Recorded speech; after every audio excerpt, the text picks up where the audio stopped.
لوگ کہتے ہیں نا ترقی چاہیے، کامیابی چاہیے، برائٹ فیوچر چاہیے. خدا کی قسم جس کے ماں باپ اس سے راضی ہیں نا، جس کے ساتھ ماں باپ کی دعائیں ہیں، اس کو پھر ترقی سے کوئی نہیں روک سکتا. اس کے بیڑے پار ہی ہونے ہیں. اور ساری دنیا واہ واہ کر رہی، ماں باپ پریشان ہے، وہ برباد ہی ہونا ہے. ماں باپ کو تنگ نہ کرو، بالخصوص ماں کی قدر کرو.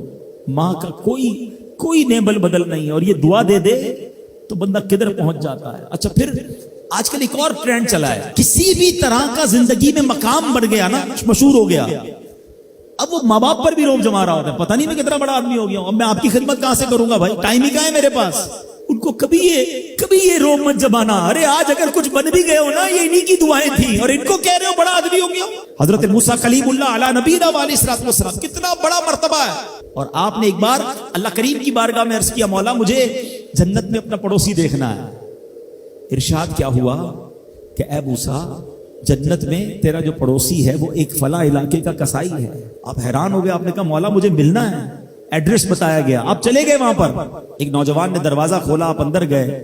گھر میں گئے تو دو بوڑھے ماں باپ، بوڑھی شخصیات تھی. انہوں نے حضرت موسیٰ کو دیکھا، آپ کی رسالت کی گواہی دی، اور دونوں دنیا سے چلے گئے. وہ نوجوان کسی کام سے گیا، جب واپس آیا اپنے دونوں والدین کو دیکھا کہ دونوں کا انتقال ہو گیا ہے. تو کہا ہو نہ ہو آپ حضرت موسیٰ علیہ الصلوۃ والسلام. حضرت موسیٰ نے کہا میں نے تو نہیں بتایا کہ میں کون ہوں، تمہیں کیسے پتا چلا؟ کہا میرے ماں باپ روزانہ دعا کرتے تھے کہ یا اللہ اس وقت تک موت نہ دینا جب تک حضرت موسیٰ کا دیدار نہ کر لے. آپ ہمارے گھر آئے ہیں، آپ کو انہوں نے دیکھا ہے، یہ چلے گئے دنیا سے، آپ ہی حضرت موسیٰ. حضرت موسیٰ نے فرمایا بتاؤ کچھ اور بھی دعا کرتے تھے؟ کہا ہاں، میں اپنے بوڑھے ماں باپ کیونکہ چبا نہیں سکتے تھے، روز ان کو دیوالے چبا چبا کر کھلاتا تھا. اور جب بھی کھانا کھلاتا تھا نا، میری ماں دعا کرتی تھی یا اللہ میرے بیٹے کو جنت میں موسیٰ کا پڑوسی بنا دینا. حضرت موسیٰ کہتے بیٹا تیری ماں کی دعا قبول ہو گئی ہے، تو ہی جنت میں میرا پڑوسی ہے. یہ ہے ماں کی دعا، اور یہ وہ دعا ہے جو بن مانگے مل رہی ہے، جو ماں کے دل سے نکل رہی ہے. آؤ میں بتاؤں کچھ بڑے آدمی، واقعی جس کو کہتے ہیں بڑا آدمی کون ہوتا ہے. امام اعظم ابو حنیفہ رضی اللہ تعالیٰ سے بڑا تو کوئی نہیں نا، کتنے بڑے وقت کے امام ہیں.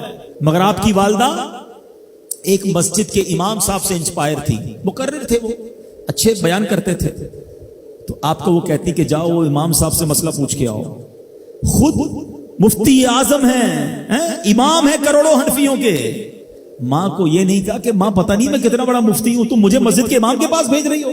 آج تو یہ ڈائریکٹ جواب دے دیتے ہیں نا، مجھے پتہ نہیں میں کون ہوں، مجھ سے بحث کر رہی ہو، اتنی کتابیں پڑھی ماں، تم نے تو پڑھا ہی کچھ نہیں. ابو جان آپ کو دنیا کا کیا پتا، مجھے پتا ہے.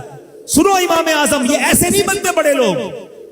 ماں کو کہتے ٹھیک ہے ماں، مسجد کے امام کے پاس جاتے، اس مقرر کے پاس جاتے. وہ کہتا حضور آپ مجھ سے مسئلہ پوچھنے آئے، آپ دنیا کو مسئلے بتاتے ہیں. کہ کیا کروں، ماں نے بھیجا ہے. کہ حضور جو آپ بتا رہے ہیں مجھے آپ ہی مسئلے کا جواب بتا دیں، وہی میری طرف سے ماں کو بھی بتا دیں.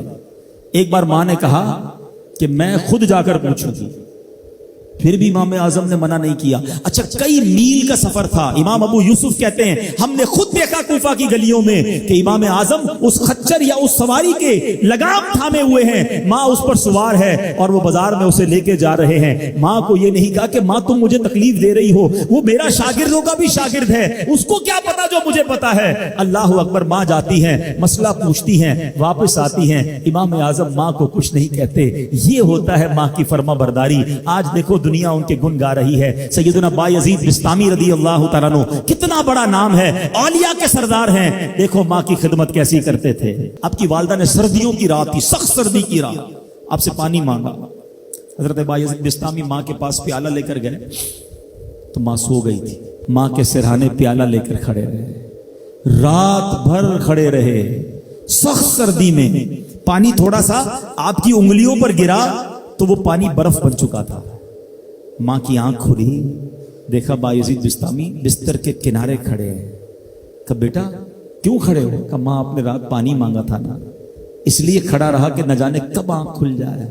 اب جب پانی دینے کے لیے پیالہ الگ کیا نا تو وہ برف چمڑی سے چپک چکی تھی، تو جب وہ برف الگ ہوئی نا آج سے خون نکلنے لگا. حضرت بایزید بستامی رحمت اللہ تعالی کی ماں نے جب یہ دیکھا نا کہ بیٹا ساری رات کھڑا رہا اور اب اس کا ہاتھ بھی لہو لہان ہو گیا. حضرت بایزید بستامی کی ماں نے پتہ اس رات کیا دعا دی؟ کہتی یا اللہ میں اس سے راضی ہوں، تو بھی اس سے راضی ہو جا۔ دیکھو کیا مقام ملا، اولیاء کرام کے سردار بن گئے۔ یہ وہ دعائیں ہیں جو دل سے نکلتی ہیں۔ ماں باپ کی خدمت ایسی کرو، اب کہو نا ان کے دل سے دعا نکلے۔ جب وہ دعا نکلے گی نا، پھر وہ کام بننے آپ سوچ نہیں سکتے۔